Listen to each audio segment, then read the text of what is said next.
morning and welcome to Kim Talks Real Estate. I'm your host, Kim Hayden. I am an award-winning 6- and 7-figure income real estate agent with over 2 decades of experience. My goal with this show is to spotlight industry experts in real estate buying, selling, planning, developing, investing, and management, plus all the new opportunities that are coming at us out there right now.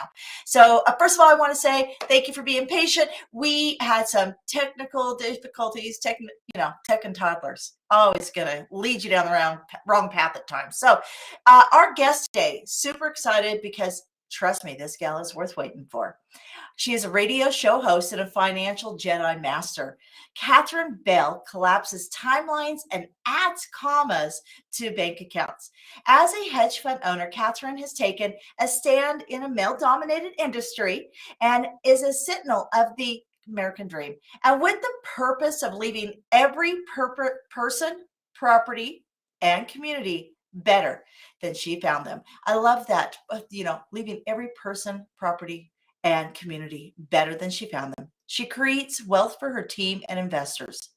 Catherine's values family above all. As a result of being adopted at the age of 16, Catherine's mission in life is to get 350,000 adoptable children in the U.S. foster care system adopted by loving families within her timeline. This is awesome. And just let me flip my screen over here. Let's get Catherine in. Hello, Catherine. Welcome to the show. Hello, Kim. Thank you for having me here. This is exciting. It was quite the journey. We might as well have been stuck in traffic. But look, we're resilient, right? There you go. So, Catherine, I'd like to just kick this off with you sharing, who are you? So, yes, I'm a radio show host. I'm an investor, a woman, a mom, a widow, single mom of teenagers. I was adopted. I adopted. There's so many things we are as women. We are all these things. And I really believe that my purpose is here for a couple of things, is to, obviously, I love adding commas to bank accounts to my investors. That's what I do through real estate investing. And then really focusing on a nonprofit that I also founded, which is getting all the adoptable children in the U.S. foster care system adopted. And so that's a whole other thing. So again, we're women. I do lots of different things. And that's what I love about, being in this day and age and all the things that we actually get to do as women. There's just so much. And so I love what you're doing around this resilience series, because let's face it, anything worth creating or having in the world requires us to be resilient. Right. And Absolutely. So anytime that we have big goals or big dreams or whatever that is, and we go out there, the reality is we're going to fail. Right. And it's not about the failure. It's about how fast we bounce back, get up, and find a way to do it better, to do it faster, and to continue to make it happen for us, for our families, our kids, the world, whatever it is. That's what we are as women. We build communities. We build empires. So I love what you're doing. And I really align with you talking about community, because everything I do, even for I coach, I work with brand new agents because we know what their statistics are of surviving. I got 13% of them will actually make it past the 3-year mark. The majority will sit at the 50,000 mark income. So that's not fun to work 7 days a week for $50,000. But everything I do is centered around community. And I have generated over $500 million in real estate sales without a single dollar going to Zillow. I want an award for that, right? Seriously. I mean, that takes something. I assert on many levels. You had some big goals and you failed multiple times, and you just kept getting back up, and here you are. There how you extraordinary is that? Listen to you. This is brilliant. Yeah, so I want to dive into what you do because you have a really unique, I think, a unique business model there at Titan Impact Group. First of all, again, everybody needs to know that's right on their website to leave every person, property, and community better than we found them. That is just such that speaks to me. But what do you do? What do we do? So let me just go back really quick. So I started being a real estate investor over 20 years ago. And I went through and, did the buy and hold and discovered I don't like tenants and toilets and ended up doing about 500 fix and flips, which again, when the numbers work, because all real estate investing markets are cyclical. So when it works to do flips, it was fun because I love the befores and afters. And we actually had a little TV show called The Flipping Females, which is a whole lot of fun. We'd walk women through the whole fix and flip process. And then I started my hedge fund and we did vacation rentals. Turns out I don't like guests and toilets either. So when I started being a real estate investor, my very first real estate investing mentor, he actually said to me something so profound. He said, listen, in any real estate investing transaction, you can play multiple parts. You can be the buyer, the seller, the realtor, the title company, contractor, subcontractor. I mean, it goes on and on, all the different roles you can play, right? And so then he said, out of all those positions, which position is the most secure? Right? And the answer is the bank. The bank is the most secure in any real estate investing transaction. So, of course, my curious brain said, well, how do you be the bank? And so I went on my journey of learning how to and become the bank. So Titan Impact Group is the bank. So we hold the mortgages that, on their homes, right? So what we do is, and we work with our investors. So here's what people don't understand about the banking industry and everything that's happening. So what happens is banks are in the lending business. Okay. They're not in the real estate business. Correct. So what happens is, couple of things. One, banks are only allowed to lend out a certain percentage of the deposits that they have in the bank. So in order for them to lend out more money, they have to actually sell they're called notes, those mortgages off, so that it frees up their balance sheet so they can keep lending out more. Right? So that's the first thing. Second thing is if for whatever reason, especially through COVID, right? A lot of people got hit so hard that they weren't able to continue paying their mortgage for whatever reason, right? Well, banks, because they're not in the real estate business, they're in the lending business, they don't have the systems and structures and team and capabilities set up to go back and rework with these families to get them back on track, right? They're just not set up for that. Well, our company is. So we partner with the banks and we buy those mortgages called non-performing notes, right? Mortgages from the bank. So the bank's happy because now it's off their books and they don't have to deal with that. We then buy those and then we match it up with, it's one investor per note. So now our investors get to be involved in this and their money is fully backed by that mortgage. Again, safest, most secure position in a real estate transaction. Our team goes to work and we work with these families and figure out what happened, get them back on track.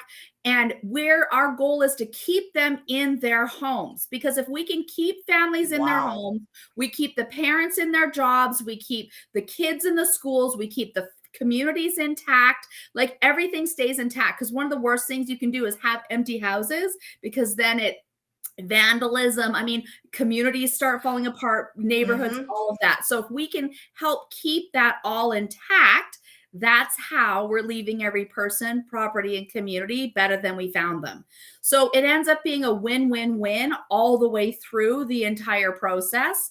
And that's how we help all of our investors and communities and everybody that we're up there is this is how you get to be the bank, how you get to invest and participate in being in the most secure position in any real estate investing transaction.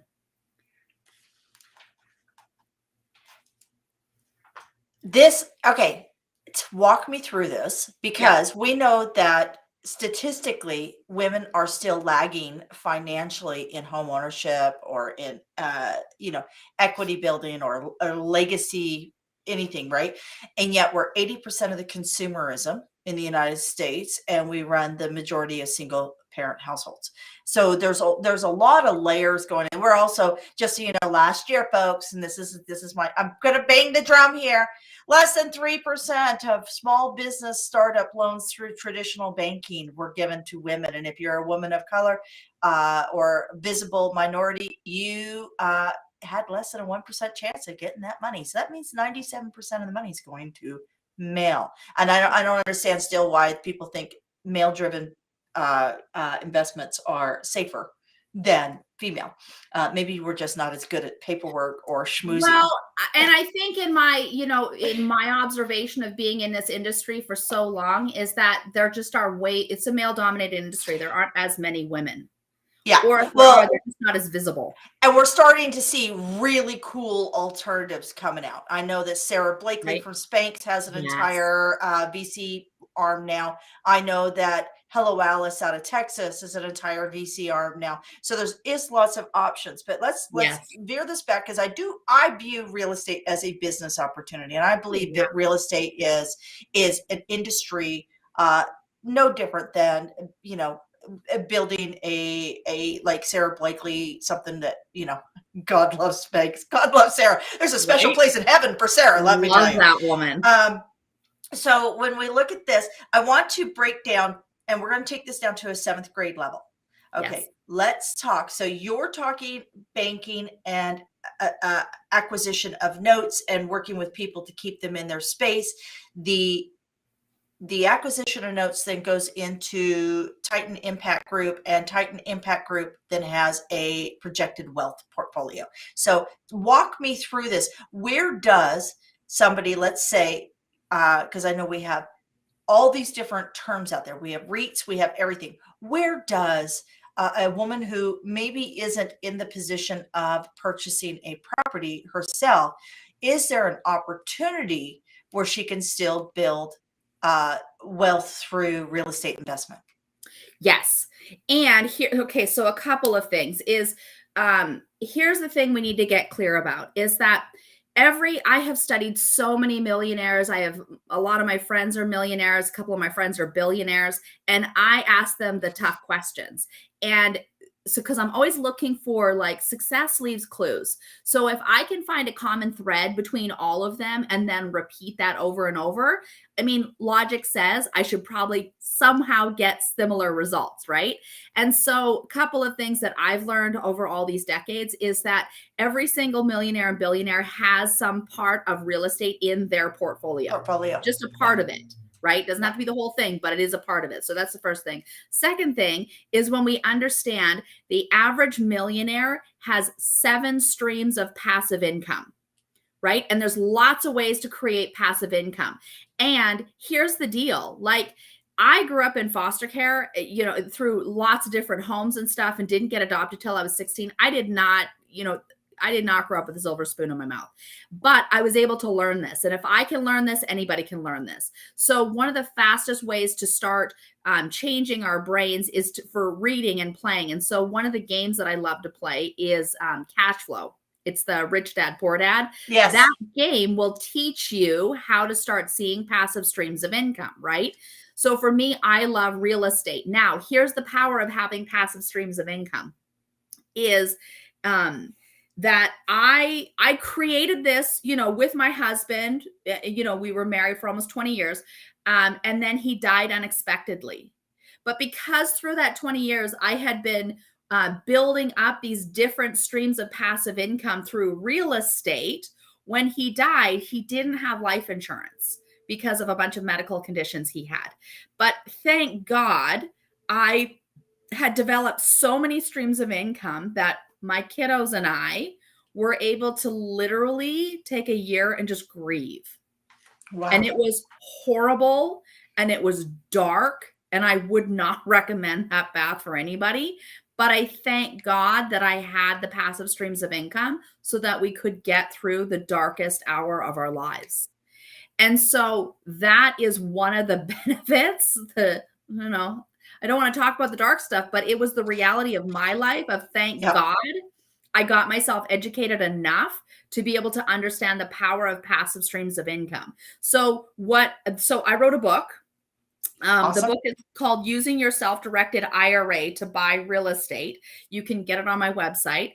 And so in that book, I literally walk people through how our team can help them set up a self-directed IRA. So it's a self-directed IRA is like a 401k, but it is now fully controlled by you. You as the investor, and they now can use that for tax benefits, tax advantages. It's way simpler than what they realize, and I break it all down in my book. And then they use that to turn around and build passive streams of income. So what we're seeing right now is a lot of people are transitioning in and out of different jobs for various reasons. Well, if you have a 401k in a job that you're no longer with, you can pull that over into a self-directed IRA with no consequences, no financial consequences, and now you are 100% in control of your retirement fund. So you take that and you turn around and you put it into notes or different types of real estate investing, and that starts giving you passive streams of income. So now you are now setting yourself up to start building those 7 streams of income to take care of you, your future, your family. And it's not as hard as they think. And I think that's the other piece that's frustrating for me is Wall Street and these retirement banking, they want to use these big, complicated words. They're not it's not that complicated. Seriously, here's it is. You worked for your money and you put it into an account and you think that somebody else cares more about your money than you do. You're dead wrong. Like turning your money over to somebody to have them manage your account. Here's what we're watching. We're watching these hedge funds that are out there, and they are literally buying up different investments on Wall Street with people's 401k money, losing 25% straight out of the gate. Because people need to understand these companies that are managing their retirement funds are bonused based on the number of transactions that they do, not the profitability. So let me say that again.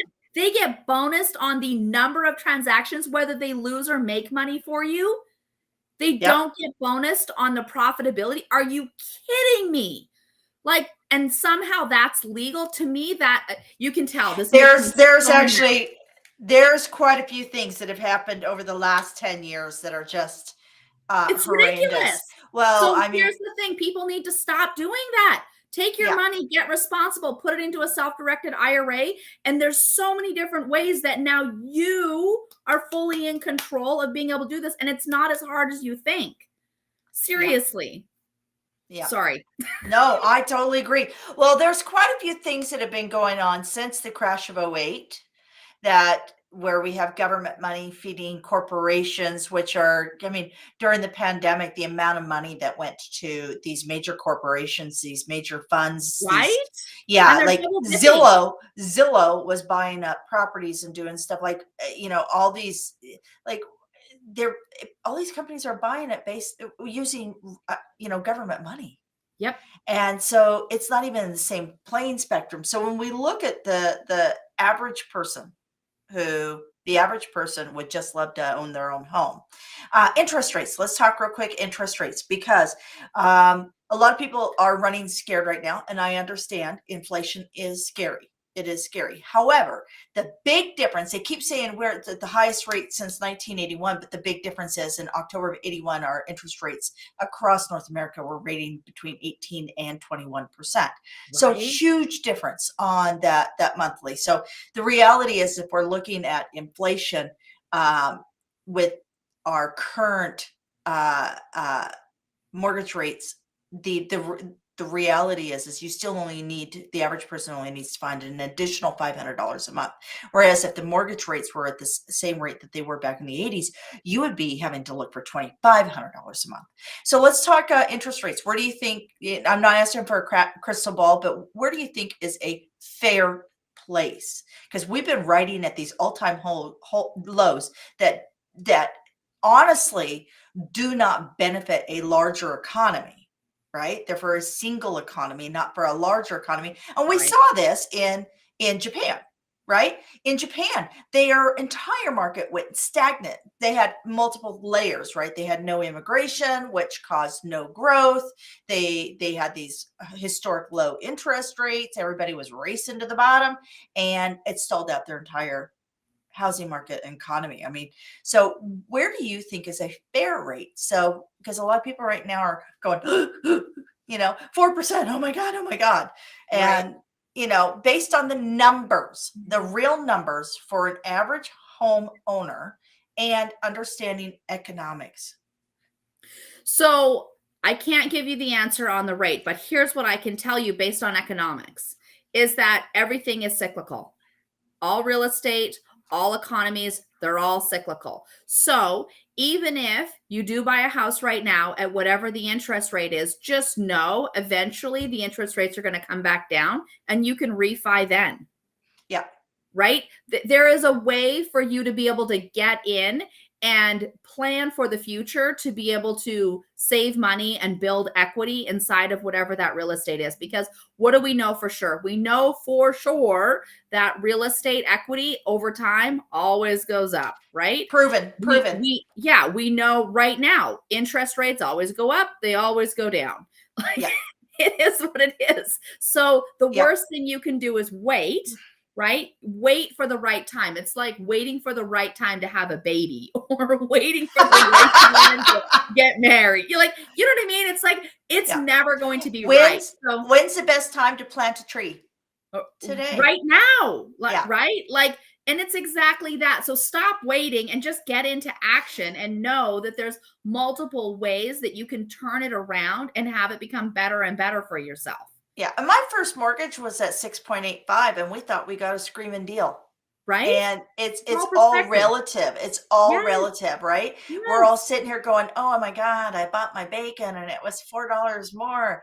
It's all relative, right? It's Yes. like, so 3 things that you would advise if you were given. So I want to create a avatar for you.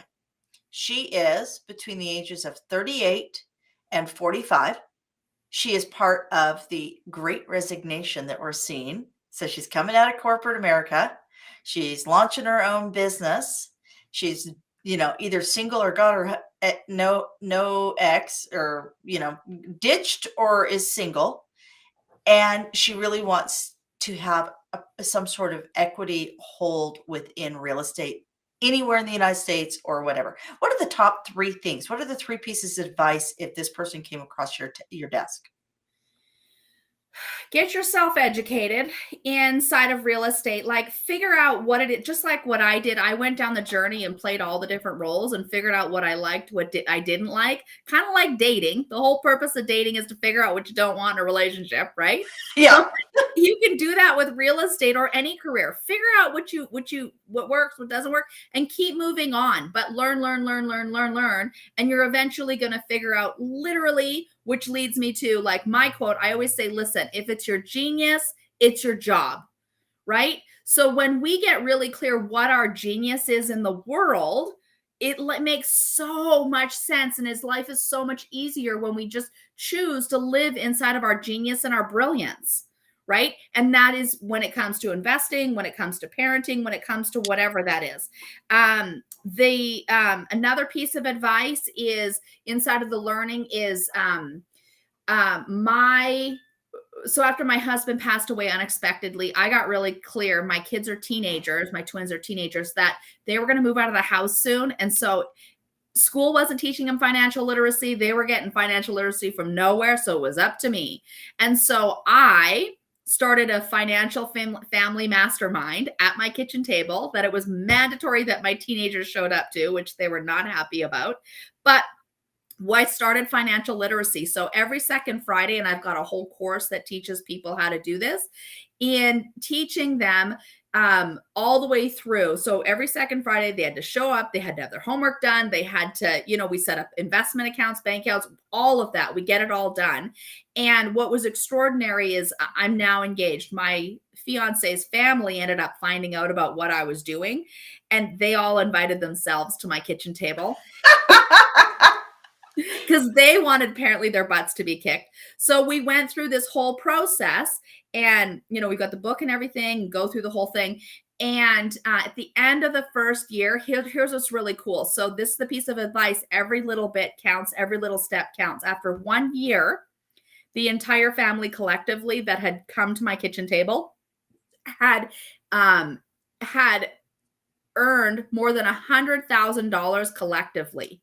They had eliminated over $70,000 collectively, and they invested over $50,000 collectively as a family in the first year.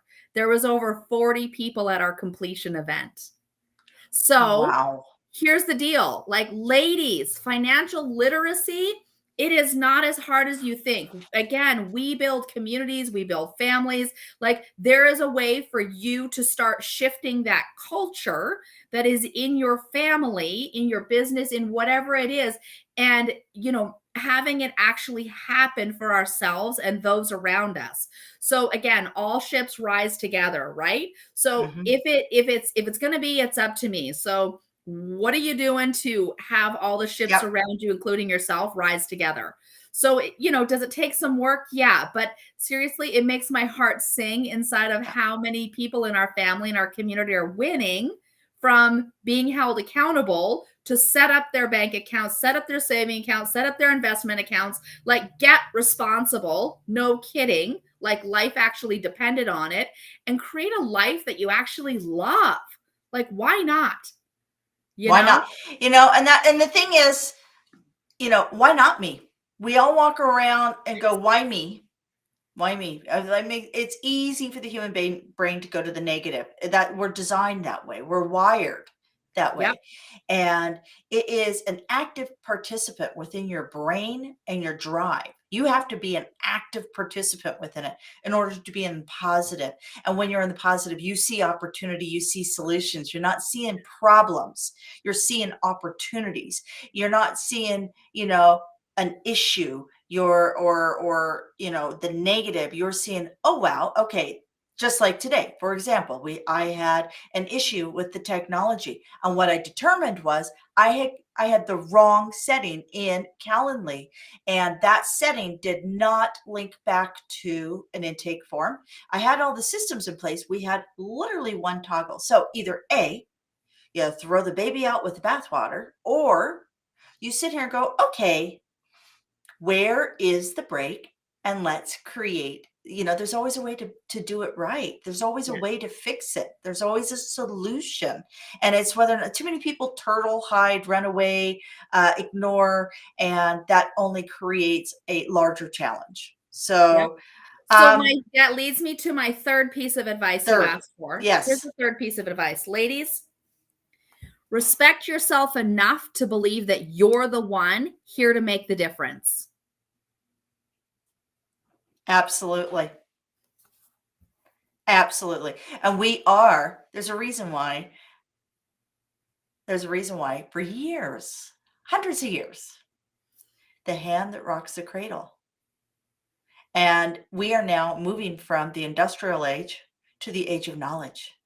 And this is such an equal opportunity. This is like the playing field is getting leveled. And do you want to be in the front line or in the back? Right? So Right? there's This is our there's time, ladies. huge. Absolutely. Okay, so let's go into this.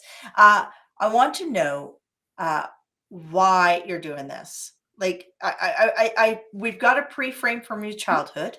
Mhm. We've got your journey, you know, but why go to the effort to do the courses and to do things for others? Wouldn't it be easier just for you to make your own money? So, growing up, going through multiple homes through my childhood, I went to 13 different schools. I couldn't read until the 8th grade. Wow. Yeah. Were, So, were you well, dyslexic? when you go to 13 different schools, you No, just just don't. you just Yeah. push, push, push, push, push. And so it wasn't until then that they figured it out. And so growing up, I mean, my birth mother was 15 years old. Oh, wow. 14 when she got pregnant with me. The sperm donor, well, who knows? So it's so many disadvantages, right? And there were also an extraordinary amount of adults and families that I did have the opportunity to be taken care of by. And I got to experience and see different families and different lifestyles of what worked, what didn't work. And I am clear I am the woman I am today because of my adopted parents, right? Like they selflessly gave themselves and gave to me and my brothers in such an extraordinary way that I really believe I am the woman I am today. So by having that and having like now the love that they poured into me available now, again, I respect myself enough to believe that I'm the one, right? And for me, as a woman raising kids, and again, I didn't plan on being a widow so young, but thank God I had enough fortitude, inside of me to say, you know what, you need to get yourself educated. You need to make a plan and you need to start following that plan to move forward. And thank God I did, because I could only imagine where I would be if, I had not. So for me, it's like, there's no excuse. There is zero excuse in this day and age for anybody to not create lives that they love. Seriously, like what is preventing you? And resilience, interesting. It's it's not resources that keep people down, it's resourcefulness. And Bingo. it's resilience that keeps us moving forward. So if you're struggling, if you're feeling like, well, I'm disadvantaged, I'm this and that, really? Because you can be resourceful if you choose to. You be resourceful and you be resilient, honey, you have everything you need to create an extraordinary life that you love. Like there is no reason for you to continue living a life that you don't love. It's kind of like when you go to Google, you need something, but you don't know the right combination of words to put in. So you can never find the solution or answer that you're looking for. And so you have to have that right combination within yourself to be resourceful and find these solutions and answers. And they are out there. I mean, if Edison had quit the first 89 times he blew up something, we would still be we would be in the dark, right? Well, somebody else would have invented. But you get that. Like Disney, happiest place on earth, went bankrupt and had his first animations used. By the way, Disney's like such a cool story. Talking about marketing genius, he's the very first person in the United States to actually utilize animation within marketing. And by the way, when he went bankrupt in Kansas City, all of that went. He did not own any of his original work, and he almost lost Mickey. And imagine the happiest places on earth. Disneyland, Disney World. I mean, we wouldn't have these if he would have quit, right? So, and we look at like women like Harriet Tubman, we look at all these and these, they don't quit. They don't quit. They have been, you got to figure out what didn't work. And here's the other piece that I find is that people, when they have a failure, they don't separate themselves out from the experience to labeling themselves. Generally what people do is they fail and they go, oh, I must be a failure. No, you're not a failure. Good Lord, stop labeling yourself as that. You had an experience that, yes, it may have occurred as a failure, but if you choose to learn something from it and not get responsible and stop labeling yourself these negative things and just own your brilliance, your queenness is, absolutely. Own that and learn from it and do better the next time and get up, dust yourself off and keep going, right? So stop labeling yourself as a failure because you're not. You simply learned something. So learn it like Edison or Ford or any of these people and move forward. And here's the other piece. I love Henry Ford. It's like, yes, He was clear he did not have to be the smartest person in the room. He just needed to have the smartest people around him. And let's be clear, I am not the smartest person in the room, but I have brilliant people all around me. Right? I actually prefer not to be the smartest person in the room Yes, because me too. I don't want to be the leader all the time. I want to help lead those who need who are behind me coming up, but I'm always looking forward, and that is, where I spend my engagement is Yep. looking forward and going, what can I learn? In business, my principle has always been, and you do 1,800 real estate transactions. There's a lot of learning. Right? No two And are a ever the lot of same. team members. Yeah. And the reality is you're either learning or earning. But if you're Mm, failing, you're going to continue to fail. So failing doesn't leave room for earning. You're right. either learning or earning. And I love that, going back to Edison, he looked at it as, he called it feedback, not failure. Yes. So, and Ford, you mentioned Ford, and that goes into your cash flow, the cash flow quadrants and everything. Ford actually, I'm pretty sure it was Ford that said he'd rather have the efforts of 100 people than 100% of his own efforts, meaning that learning how to make things work that are a bit here, and this goes into your 7 streams and such. It's learning how to do that versus always be the driver. And especially as an entrepreneur, if you're an entrepreneur minded person, like I am, it's really hard to delegate. It's really hard to separate. It's really hard to step back and say, okay, you are the genius within this solution, Yeah. and I need to listen. Yeah. And that has been the biggest challenge I personally have faced. And I know a lot of people face that because you get stuck in a silo of what the solution is, and you're not looking to others to help you. Maybe there's a simpler solution. Maybe there's an easier way to do it. So, the next part of this is, and I think we actually have heard so much of your story. I'm pretty sure I know where this is going to go, but I always like to get a very clear and concise on resiliency from each of our guests. So, would you share with us a time in your life that without resiliency we would not be having this conversation right now? I have so many. I think the biggest one, the most painful one was definitely, um, not only, I mean, I've had so many businesses that I started and failed and whatever, and just keep getting up and learning and going. But it was my husband dying unexpectedly. That was like, and raising my twins on my own, twin teenagers. Let's face it, teenagers are prickly. So On the best of days. prickly hormonal teenagers and having to figure it all out and now provide for them, make sure I've, checked all those mom check boxes before they go into the world. Like, it was just like, you know what, girl, you've got to pick yourself up, put on your big girl panties, dry your face off, and let's go. And I thank God every day that I had so many wonderful women around me, that these women really held my dreams for the future when I really couldn't. There's something really profound in having extraordinary women be there for us and with us and hold our hearts when our hearts are literally shattered.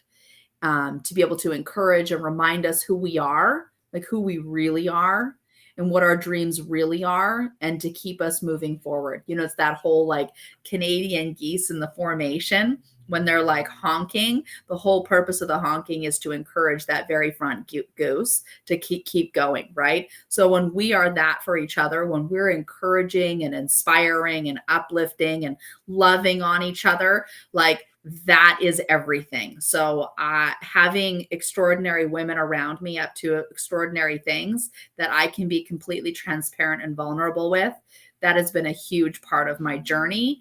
And what got me through, literally the darkest year of my life. Yeah. You're the type of gal I think that would be probably one of the best kind of women to go on like a weekend retreat for a full kind of mindset reset type of thing. I'm loving this conversation, and I could do a conversation, I'm guessing, for 2 or 3 hours with you easily. We could. We've got Easily. so We much to could. talk about. What you're Well, up and to. we have so much in alignment also. Mhm. I definitely would encourage every person out there who listens to this podcast to go to titanimpactgroup.com. Go and find Catherine and align yourself, because the energy of just sitting in the studio here, even though it's through technology, a screen, is it the authenticity that just vibrates off of you, Catherine. You're really in this for a purpose of service. And I do love that. I do love that. Books, you did mention your book. Yes. So share again with us that book, and then give us your another book that you would encourage everybody to read. So, my book is again, I'm a nerd at heart, so it's all the how-tos. So using your self-directed IRA to buy real estate, diversifying your portfolio. So it's on my website, titanimpactgroup.com. But here's a book I give to everybody. I tell them to read. It's, again, Success Leaves Clues. Every millionaire and billionaire I know has read this book and studied it. It's called The Science of Getting Rich by Wallace D. Wattles. And the homework, should everybody take it on, the homework is to read through the book once. And I got this from my mentor, who's extraordinary. And then you read chapters 4, 7, 11, and 14 every single day for 90 days. If you miss a day, you start all over. I promise you, you do that. It takes like 20 minutes to read those chapters. It's a really teeny tiny book. You do that, your neuron pathways are absolutely going to be changed forever. And you are going to start seeing opportunities all around you like never before. Because the longest journey we will ever take, ladies, is right here. It's between your ears. You can change that. You literally change your world and the world around you. So start thinking differently and hang out with millionaires and billionaires. We're like the 5 people we hang out with the most. Well, what you watch, who you listen to, what you read, those are the people you're hanging out with as well. So guard that and hang out with really cool people like Wallace D. Wattles. I love, you just wanted to say the name again. I mean, what a fun name, right? Yeah, what a fun name. Oh, that is hilarious. Can you imagine going through school? That right? is just, yeah. Well, I know a real estate agent. His last name is COX, like Cox. Cox is but his father's name is Harry. So, needless to say, every time his dad And called the kids are office, mean. I know. Yes. So yeah. So it's names are fun. Names are fun. Right. I just Mine is actually Kim Hayden is actually a very attractive Irish folk singer, and she's already got my website address. So I tried. That's how I know there's an Irish folk singer doing the club circuit in Ireland by the name of Kim Hayden. So I love it. And Catherine Bell is an actress. She's on JAG and a whole bunch of other ones. So people call me, or when I'm on like customer service, where I'm like, "Oh my gosh, are you the Catherine Bell?" I'm like, "For sure I am." Well, nobody wants me to sing for them, trust me, unless it's like a 2-year-old. I know all the toddler getting songs. Okay, so first of all, tell us, Catherine, where everybody can find you, social media, all of that. Yep. So, of course, my website, I'm on LinkedIn, Catherine Bell, Facebook, Catherine Bell, what is it called? Instagram, Catherine Bell, TIG, which is TIG, Titan Impact Group, TikTok, Catherine Bell TIG. So we're everywhere. It's YouTube. You can't get away from you can, and we have our own radio show called The American Dream Impactor. So again, talking about this and giving the skills and tips and tools of people creating their version of the American dream, because that's what we need to do as women. We need to create and live our version of the American dream, not our parents, not our spouses, not anybody else. It's not Kim Kardashian's, not any of those. This is the reality. Yes. Start speaking your dreams and goals, because your dreams and goals are rich enough to share. And I'm Yeah. just going to say this right here and right now. There's a lot of people being impacted by the local economy coming out of a 2-year recession, and we're looking at our lives and stuff. And that's why, on Kim Talks Real Estate, we know that real estate is a cornerstone. We've seen people who have invested, even if it's just a piece of dirt land in the middle of Kansas. The reality is, buy land, they're not building it anymore. So the purpose of this is that I want everybody to know that your dreams are of value. If your Yes. dream is just having an extra $500 or $1,000 a month so you can put your child in swim therapy classes, that is an awesome, valid dream. If your dream is to buy a $150,000 new car and paint it pink, that's totally cool too. But just know that if you don't speak your dreams, they will never come to reality. If you don't share those dreams, you don't put those on your vision boards, and you don't put the work into it. Because dreams without work and without a plan are never going to happen. You put the work and plan, you can achieve everything and anything. Would you agree, Catherine? Absolutely. Ladies, dreaming isn't enough. If you don't get it in your calendar with action steps, it's just a hope and a wish. So stop doing that. Get it in your calendar and take teeny tiny steps every single day, because those teeny tiny steps end up in ginormous leaps over time. And what's a quote that you would recite in your head on the hard days, Catherine? That God and the universe are conspiring to have all of my heart's deepest desires come true. It's from The Richest Man in Babylon. Read that book too. All right, folks. Thank you so much for joining us today here at Kim Talks Real Estate, where we're wanting to put resiliency in your financial legacy by sharing incredible insight from everything from the investment side to the actual sales side. So again, thank you for joining me, and until next time.